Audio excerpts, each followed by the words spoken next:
Entonces el carcelero los sacó y les dijo: Señores, ¿qué debo hacer para ser salvo? Ellos le dijeron: Cree en el Señor Jesucristo y serás salvo tú y toda tu casa. Y le hablaron la palabra del Señor a él y a todos los que estaban en su casa. Este es el pastor Alan Rodríguez de la iglesia Fuente de Vida en Ciudad Colón, San José, Costa Rica. Esperamos que seas bendecido por esta palabra.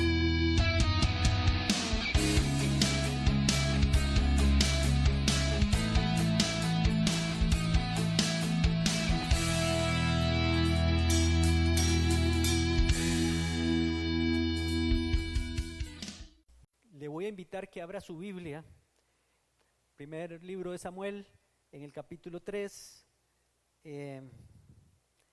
Quiero compartir este mensaje. El Señor puso en mi corazón compartir este mensaje y ustedes van a ver, vamos a leerlo. Primer libro de Samuel. En el primer libro de Samuel, si tuviera toda la mañana para enseñarles un seminario acerca del contexto, podríamos pasar varias horas hablando de lo que había estado pasando. Antes de Samuel está el libro de Jueces, las cosas que habían pasado durante los jueces. Antes del libro de los jueces es el libro de Josué, que narra cuando el pueblo de Israel entró a la tierra prometida. Pero las cosas que pasaron después de la generación de Josué, el pueblo de Israel empezó a decaer espiritualmente, una decadencia espiritual que Dios tenía que levantar a algunos jueces, por eso se llama jueces, para después de una disciplina de Dios, entregarlos a sus enemigos, se arrepentían y entonces volvía otra vez un avivamiento en el pueblo, pero así otra vez después de años, 60 años, 50 años, volvían otra vez a decaer. Y eso nos enseña mucho a nosotros de que tenemos que cuidarnos nosotros, porque podemos nosotros caer en el mismo patrón, en la misma situación que ellos, por las cosas de la vida diaria, por la rutina o por situaciones, amistades. Ellos se juntaban con personas que no tenían que juntarse, adoptaban costumbres que no tenían que adoptar, que Dios les había dicho que no lo hicieran, y entonces es donde venían los problemas ya en la sociedad hebrea. Y eso es lo que está pasando. Cuando uno empieza a leer primero de Samuel, se da cuenta de eso. Empieza el relato de primero de Samuel hablándonos de una mujer que no podía tener hijos, pero que le pidió, le rogó, le clamó al Señor poder tener un hijo, y que cuando le diera aquel hijo, era considerada una maldición para Israel, para las mujeres israelitas, no poder tener hijos, que Dios no les permitiera concebir hijos. Entonces era una frustración grande para las mujeres no poder tener hijos. Entonces esta mujer tanto es así que le promete a Dios que si le da un hijo, se lo va a consagrar a Él, se lo va a entregar a Él. Después de que lo criara por unos años, lo destetara, se lo llevaría al templo de Dios y lo dejaría ahí para que fuera enseñado como un sacerdote, como un ministro, que Dios lo usara en ese lugar para sus propósitos. Luego Dios la bendijo mucho a esta mujer después de que hizo esto. Ese niño que llevó al templo es Samuel. Dios la bendijo mucho con otros hijos más, o sea, siguió teniendo. Dios le bendijo y le premió dándole más hijos a ella. Pero entregó aquel hijo, que, bueno, no quiero predicar de todo este asunto, quiero centrarme en el capítulo 3, pero tengo que meterlos en el contexto. Dice capítulo 3, versículo 1, el joven Samuel servía a Jehová en presencia de Elí. Voy a leerlo mejor en la versión del 60, que es la que tenemos en la pantalla. El joven Samuel ministraba a Jehová en presencia de Elí. ¿Vieron la diferencia ahí? Servía y ministraba, es lo mismo. Ministrar es servir, prestar un servicio o dar un servicio. Servía a Jehová en presencia de Elí. Elí era el sumo sacerdote, ese era Elí. Y la palabra de Jehová escaseaba en aquellos días, no había visión con frecuencia. En esta otra versión dice no eran frecuentes las visiones. Pero noten las cosas que estaban pasando, escaseaba la palabra en aquellos días. ¿Por qué será así? ¿Qué es lo que está pasando? Bueno, dice el versículo 2, y aconteció un día que estando Elí acostado en su aposento, cuando sus ojos comenzaban a oscurecerse de modo que no podía ver, este hombre se estaba quedando ciego. No es que es solo que estaba llegando la noche.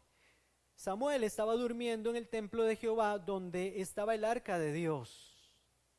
Y antes que la lámpara de Dios fuese apagada, aquí en esta versión dice, y antes que la lámpara de Dios fuera apagada, Jehová llamó a Samuel y él respondió, heme aquí.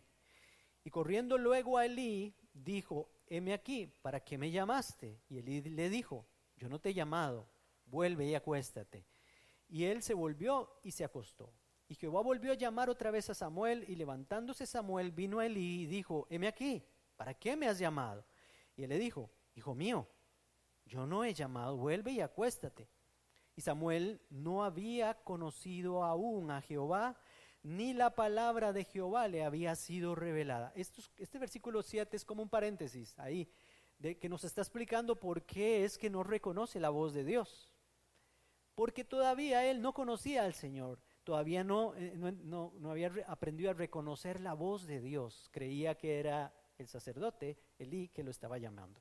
Versículo 8 dice, Jehová pues llamó la tercera vez a Samuel, y él se levantó y vino a Elí y dijo, heme aquí, ¿para qué me has llamado? Entonces se entendió Elí que Jehová llamaba al joven.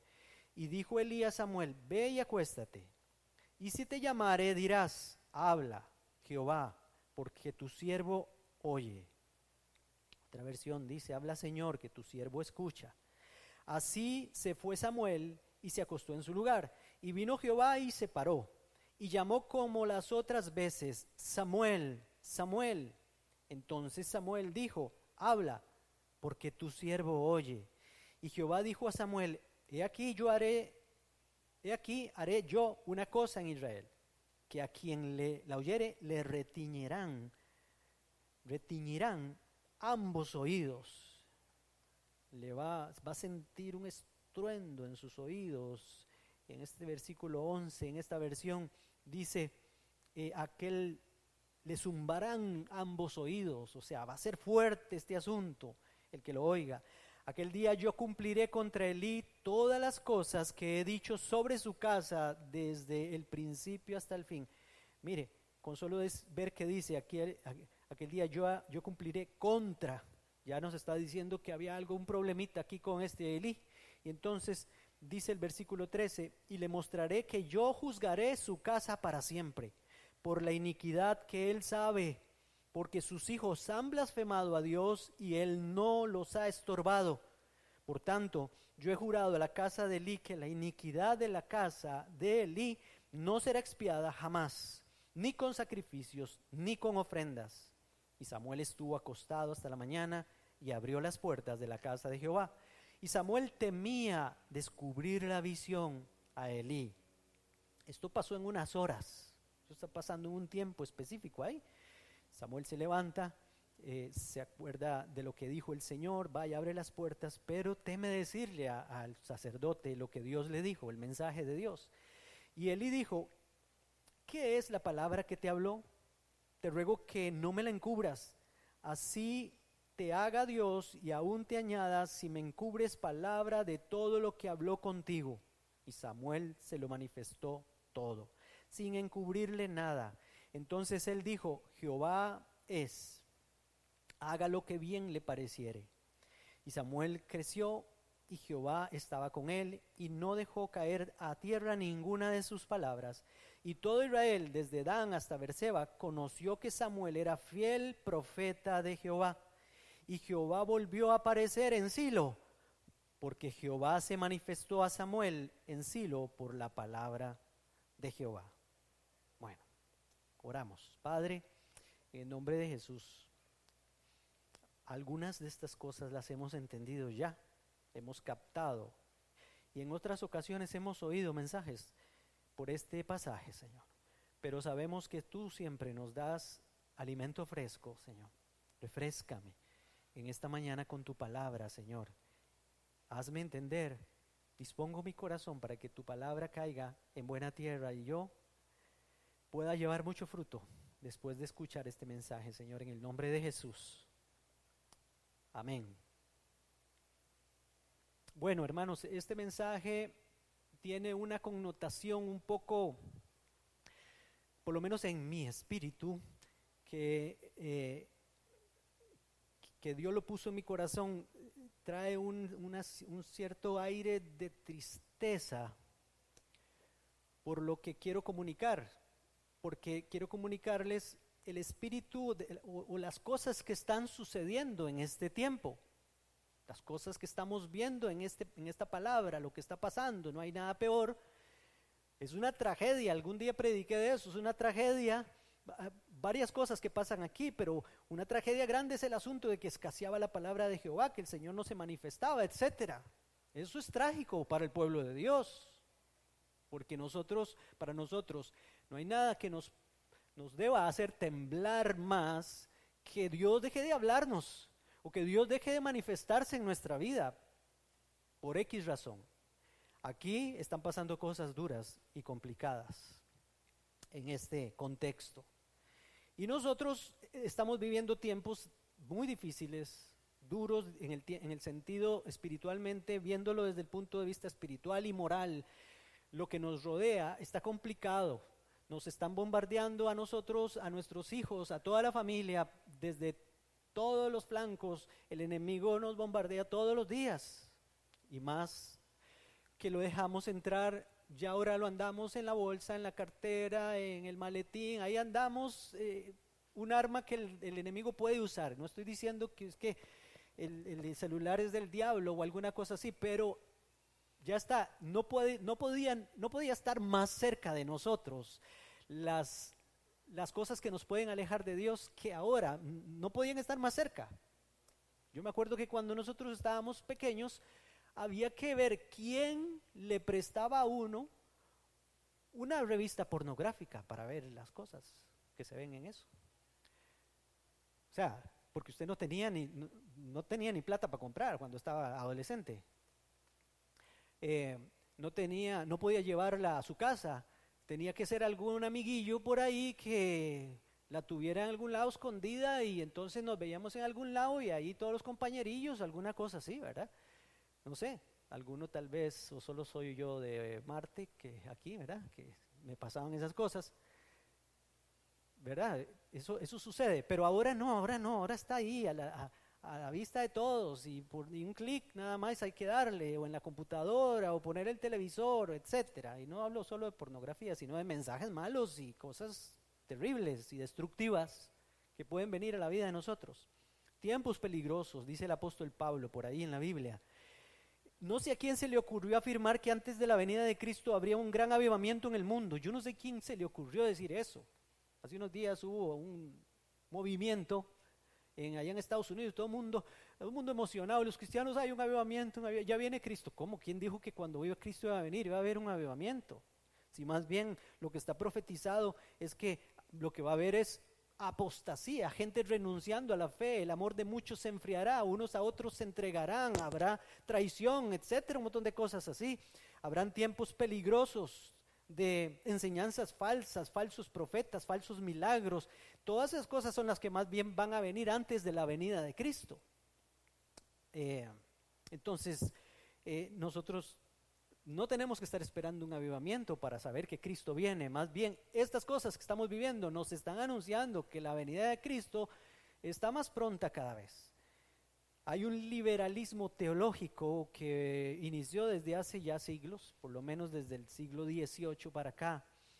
Muchos teólogos, filósofos, etcétera, que tenían ascendencia cristiana o trasfondo cristiano, para no quedarse atrás con el caminar de la tecnología, etcétera, todas esas cosas, y del pensamiento y de la filosofía, empezaron a negar muchas verdades bíblicas, verdades verdades básicas de la palabra de Dios. Estoy hablando de la resurrección corporal de Jesús, estoy hablando de la divinidad de Cristo, de la encarnación de Jesucristo. Estamos hablando bueno, de todo lo que tiene que ver la Biblia con cosas sobrenaturales, los milagros, la apertura del mar rojo, la caída de los muros de Jericó, las sanidades, los milagros de Jesús, todas esas cosas.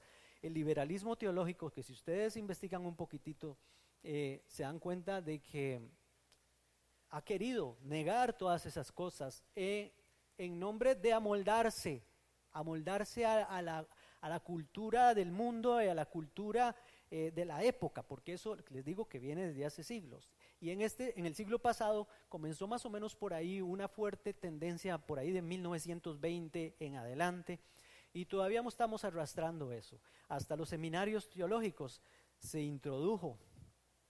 Entonces, hemos seguido en la misma y vemos hoy en día gente que quiere, bueno, ya usted entonces ve, y si quiere buscar, es muy fácil encontrar iglesias cristianas, entre comillas, ¿verdad? Digo entre comillas, que son, que aceptan cosas que en la Biblia están claramente en contra de la moral y de los mandamientos de Dios y de la palabra de Dios. No puede ser que haya iglesias donde haya dos pastores hombres que están casados y que ellos ministren ahí a la iglesia, cuando abiertamente la palabra de Dios no acepta eso. No es que la palabra de Dios, ni Dios es homofóbico, ni que tampoco nosotros tengamos que serlo, pero hay cosas que están claras en la palabra y no tenemos que adaptarnos a esas cosas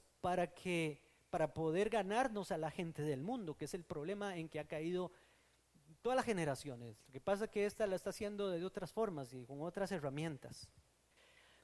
Esta generación, y ya voy a entrar al pasaje, estaba pasando situaciones complicadas por las cosas que estaban sucediendo.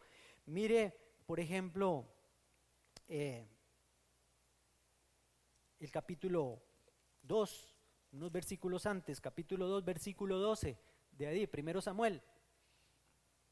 Mire lo que dice, 2:12, los hijos de Eli, 1 Samuel 2:12, eran hombres impíos que no tenían conocimiento de Jehová, no conocían al Señor, hombres impíos, pero eran los sacerdotes en la casa de Dios. Eso es lo terrible. ¿Nacieron así?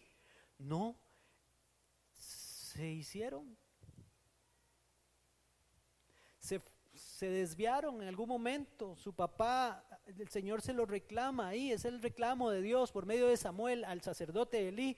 Le dice, es que ya yo te he advertido varias veces que tenés que corregir a tus hijos y no les has estorbado. Por eso es que ya no le habló directamente al propio Elí, ya le había hablado muchas veces. Ahí lo podemos leer más adelante. Dios ya le había mandado incluso un profeta. En el versículo, ahí mismo, capítulo 2, versículo 29 dice, porque habéis pisoteado los sacrificios y las ofrendas que yo mandé ofrecer en el tabernáculo. Estamos en el 12:29 y sigue en el 2:29, perdón. Y dice, porque has honrado a tus hijos más que a mí, haciéndolos engordar con todo lo principal de las ofrendas de mi pueblo Israel. Por eso Jehová, el Dios de Israel, dice, yo había prometido que tu casa y la casa de tu padre andarían siempre delante de mí, pero ahora ha dicho Jehová, nunca haga yo tal cosa, porque yo honro a los que me honran y los que me desprecian serán tenidos en poco. Eso se lo mandó a decir como un profeta también el Señor a Elí. Y luego ahora viene Samuel y se lo vuelve a decir, pero ya está desechado. Ya no hay vuelta atrás. Ya no hay vuelta atrás. Lo que quiero que vean es que nosotros, en cierto modo, tenemos que cuidarnos de dos formas. Una forma es de que esos hijos de Elí o que nosotros no comencemos a comportarnos como los hijos de Elí. Esa es una. Ya, viéndonos cada uno de nosotros.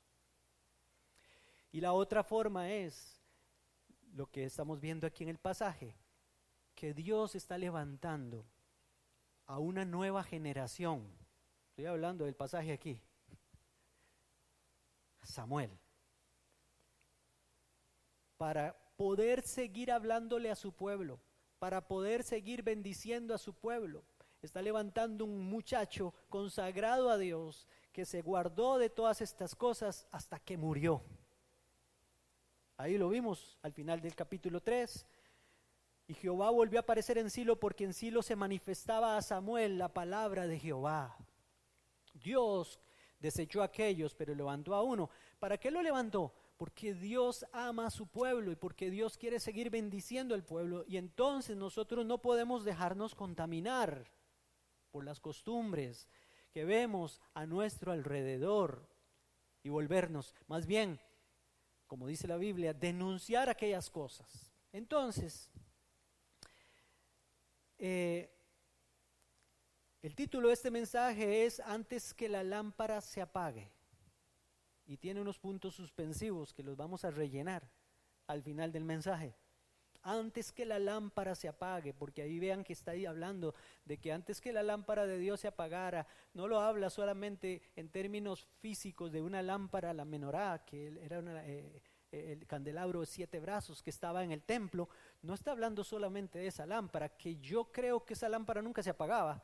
Ahí está hablando en términos espirituales, porque la lámpara de Dios, la luz de Dios se estaba apagando en el pueblo.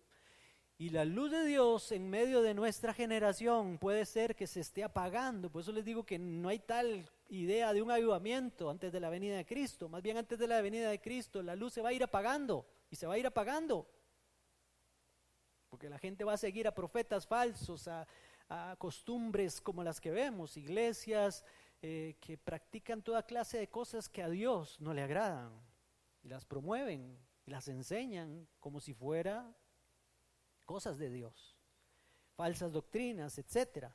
Entonces estamos viviendo en ese liberalismo que no podemos seguir, como en tiempos de Elí están pasando. Aquí apunté por lo menos 6 cosas que estamos viviendo. Lo primero es que está escaseando la palabra del Señor, y lo vamos a ver conforme al texto. Mire el capítulo 3, versículo 1, dice que lo primero que pasaba era que en aquellos días escaseaba la palabra de Jehová. No puede escasear la palabra de Dios desde el púlpito. El problema es que muchos pastores cristianos, pastores y cristianos como ustedes y como yo, ya no estamos compartiendo la palabra de Dios. Y desde los púlpitos se habla más palabra de hombre que otra cosa. El mensaje del evangelio. Ese es el mensaje, y cada vez lo oímos menos. Mensajes como este que nos llaman a reflexionar, a cambiar nuestras actitudes. No puede seguir escaseando la palabra del Señor, ni en los púlpitos, ni en su vida. También la revelación de Dios es escasa, dice, escaseaba la revelación, las visiones. Y aquí voy a meterme un poquito más en el asunto de las cosas que yo como pastor veo. Yo lo que veo mucho es que el verdadero entendimiento de la voluntad de Dios a través de su palabra escasea. Les voy a leer un versículo que no lo tienen ahí en la pantalla, pero si quiere usted lo apunta. Es un pasaje de que si uno no entiende que esto no se trata de intelecto humano y de hombres, entonces de ahí yo no sé cómo se puede entender. Pero Pablo en Efesios capítulo 1 versículo 16 al 18, mire lo que dice Pablo, sus oraciones. Dice: no ceso de dar gracias por vosotros, hablando Pablo de los efesios, haciendo memoria de vosotros en mis oraciones. Él oraba por todas las iglesias, pero entre ellas está esta, la iglesia de Éfeso. ¿Qué oraba Pablo? ¿Para qué oraba Pablo? ¿Con qué propósito oraba Pablo? Para que el Dios de nuestro Señor Jesucristo, el Padre de gloria, os dé espíritu de sabiduría y de revelación en el conocimiento de Él. Que Él alumbre los ojos de vuestro entendimiento para que sepáis cuál es la esperanza a la que Él os ha llamado. Paro ahí. Necesitamos entonces. O sea, al cristiano le cuesta cada vez más entender en su espíritu lo que Dios habla en su palabra. Eso es peligroso. Eso estaba pasando en tiempos de Samuel. La falta de luz en los ojos de su entendimiento espiritual. Le falta espíritu de sabiduría y de revelación en el conocimiento de Dios. No puede ser que vengamos a la iglesia, escuchemos la palabra y salgamos sin fruto. Que después alguien le haga una pregunta bíblica y usted no sepa cómo responderla, porque usted no tuvo revelación. Jesús le dijo a Pedro: Pedro, eres bienaventurado porque lo que acabas de decir no te lo reveló sangre ni carne, sino mi Padre que está en los cielos. La palabra de Dios necesita ser revelada en sus corazones y en el mío. No es oír ahí nada más algo que alguien escribió o lo que predicó el pastor. No, es que usted tiene que atesorarlo, asimilarlo en el corazón y vivirlo, porque si no estaríamos como en tiempo de Elí. Vieron que los hijos de Elí eran hombres impíos y no tenían conocimiento de Dios, pero eran, digámoslo, entre comillas, eran cristianos. O sea, eran como cristianos, eran como los pastores de la iglesia de ese tiempo, pero eran impíos y no conocían al Señor. Vea qué cosa. ¿Será que esto está pasando también entre nosotros? Sí, está pasando también entre nosotros. Hay personas que vienen a la iglesia, y hablo de nosotros, no voy a hablar de otras, seguro en las otras no pasa, que son impíos y no tienen conocimiento del Señor, pero tienen 20 años, 15 años, 30 años, 10 años de venir a la iglesia, o de conocer, entre comillas, a Cristo. Qué terrible, esto es terrible. Ahí dice bien claro que aunque eran ministros, no conocían a Dios. Una tercera cosa que me encuentro aquí es que ya Dios no se manifestaba en aquel lugar. Eso es otra cosa, hermanos. Como se los dije ahora, no hay nada peor que Dios deje de manifestarse en la vida suya. O no hay nada peor que Dios deje de manifestarse en nuestras reuniones. Piense usted, se está manifestando la gloria de Dios en mi vida, en la vida suya. Se está manifestando. Dios está usándolo, Dios está hablando a través suyo. O estamos como en los tiempos de Elí. Voy a la cuarta cosa. Ya no había sacerdote ni profeta de Dios. Ya no había alguien que hablara al pueblo y lo pastoreara, ya no había. Eso es otra cosa terrible también. No había quien conociera al Señor, la quinta cosa. Nadie conocía al Señor. Dios tuvo que hacer un milagro para levantar un niño que fue concebido ahí por un milagro, la mamá no podía tenerlo, para empezar de nuevo, otra vez, en el pueblo de Dios. La sexta cosa que me encuentro aquí es que por consiguiente la lámpara de Dios estaba a punto de apagarse en Israel. Y yo les vuelvo a decir otra vez, qué terrible. Esto da miedo, a mí me da miedo, me da terror, porque ha pasado en la Biblia muchas veces con el pueblo de Israel, pero también ha pasado y pasa en las vidas de cristianos. Lo vemos a David se le apagó el Espíritu de Dios, tanto que le clamó al Señor cuando anduvo en pecado, porque se metió en el pecado David, sí, el que mató al gigante, aquel valiente niño, se le subió a la cabeza, se hizo rey y creyó que podía hacer lo que le diera la gana. Lea la Biblia y se da cuenta qué fue lo que hizo. Pero cuando estaba en aquello, él dice: Señor, devuélveme el gozo de tu salvación. No quites de mí tu Santo Espíritu. ¿Por qué creen que dijo no quites de mí tu Santo Espíritu? ¿Qué era? Que estaba en el gozo con el Espíritu Santo, lleno de su presencia. No, sintió que se apartó de él totalmente. Nosotros no estamos exentos. Voy a leerles unos versículos. 1 Tesalonicenses 5:15 dice: mirad que ninguno pague a otro mal por mal, antes seguid siempre lo bueno unos para con otros y para con todos. Estad siempre gozosos, orad sin cesar, dad gracias en todo, porque esta es la voluntad de Dios para con vosotros en Cristo Jesús. No apaguéis el Espíritu.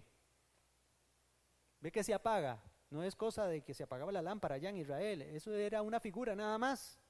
Pero en nosotros la lámpara de Dios se puede apagar. Y en nuestro entorno la lámpara de Dios se puede estar apagando. Y nosotros somos llamados a mantener la lámpara encendida. En este mundo, en esta sociedad, en ese trabajo donde Dios la puso o lo puso. Pero si usted se oscurece como todos los demás, entonces, ¿Cómo va a alumbrar Dios? No menosprecéis las profecías, examinadlo todo, retened lo bueno, absteneos de toda especie de mal. Así se mantiene la lámpara encendida. Y el mismo Dios de paz os santifique por completo, y todo vuestro ser, espíritu, alma y cuerpo sea guardado irreprensible para la venida de nuestro Señor Jesucristo. ¿Se da cuenta? Eso de no apagar al espíritu está en ese contexto de guardarse para el Señor. Efesios 4:26 dice: airaos, pero no pequéis. Enójense, pero no pequen. No se ponga el sol sobre vuestro enojo. No duren mucho enojados, que no llegue el enojo hasta la noche. Ni deis lugar al diablo. Si usted dura enojado hasta la noche y hasta el día siguiente y hasta el otro día, le está dando lugar al diablo. El que hurtaba no hurte más, sino trabaje haciendo con sus manos lo que es bueno, para que tenga que compartir con el que padece necesidad. Ninguna palabra corrompida salga de vuestra boca, sino la que sea buena para la necesaria edificación, a fin de dar gracia a los oyentes. Y no contristéis al Espíritu Santo de Dios. No entristezcan al Espíritu Santo de Dios. Según el contexto, así se entristece al Espíritu Santo. Así se apaga el Espíritu Santo.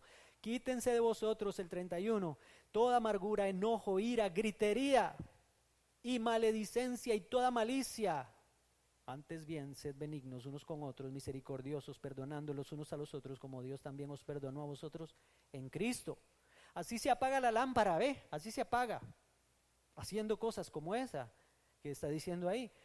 Dice ahora 2 Timoteo 1:6, por eso te aconsejo, por lo cual te aconsejo que avives el fuego del don de Dios que está en ti por la imposición de mis manos. ¿Cuál es el don de Dios que está en nosotros por la imposición de las manos? En este caso de Pablo, cuando impuso las manos sobre Timoteo, estaba hablando de la presencia del Espíritu Santo. No se puede apagar el fuego del Espíritu Santo. Ese es el fuego que se había apagado en Israel en tiempos de Samuel, que la lámpara ya se había apagado casi. Bueno, ahora yo hablo de la gran necesidad que tiene nuestra generación de 3 cosas vitales en medio de estos tiempos, y creo que con esto termino. Sí, 3 cosas vitales. Primero, no convertirse en alguien semejante a los hijos de Elí. Se los dije hace un ratito. No convertirnos a ellos. No convertirnos a ellos. No dice la Biblia, no te conviertas tú a ellos, sino ellos a ti. Eso es lo primero que tenemos que hacer como hijos de Dios. Lo segundo, decidir consagrarnos nosotros y nuestros hijos para no permitir que la lámpara del Señor se apague. No solo en nuestra vida, sino en nuestra familia.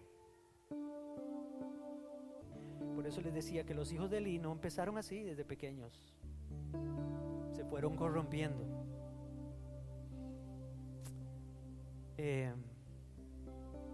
Cuando vemos un pedazo de metal ahí en un muelle, todo carcomido, ¿ustedes creen que así estaba desde el principio? No. El tiempo lo carcomió.